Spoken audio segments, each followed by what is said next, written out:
नाज़रीन अहम ख़बर अवांखे जैकबाद खां ॾियो। जैकबाद थाणे जे हद में पुराणे तकरार तां फायरिंग थी आहे। ॿ भाइर मारिजी विया आहिनि। गोलियूं लॻण सबबि गुलशेर ऐं दिलशेर रिंद अजल जो शिकार थी विया आहिनि। इलाइक़े में ख़ौफ़ वारी सूरतहाल आहे।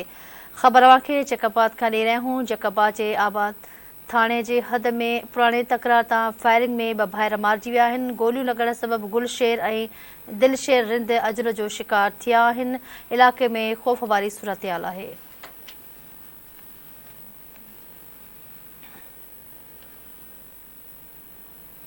अफ़सोसनाक ख़बर अवांखे ॾियूं पिया जैकबाद खां। जैकबाद थाणे जे हद में पुराणे तकरार तां फायरिंग जे नतीजे में ॿ भाइर मरी विया आहिनि। गोलियूं लॻण सबबि गुलशेर ऐं दिलशेर रिंद मारिजी विया आहिनि।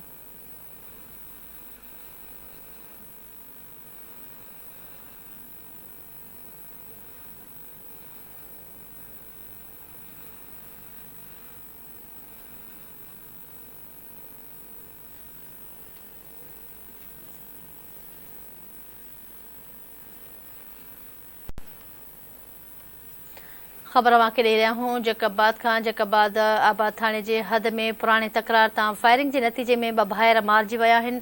गोलियूं लॻण सबबि गुलशेर ऐं दिलशेर रिंद मारिजी विया आहिनि।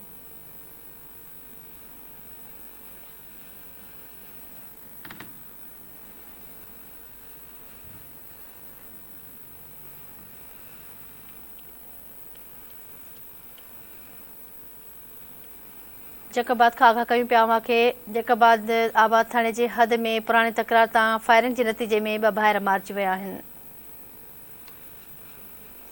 जैकबाद खां ज़-टीवी न्यूज़ रिपोर्टर हुज़ूर बख्श मुगेरी लाइन ते मौजूद आहे। जी हुज़ूर बख्श, आगाह कजो तफ़सीलन खां।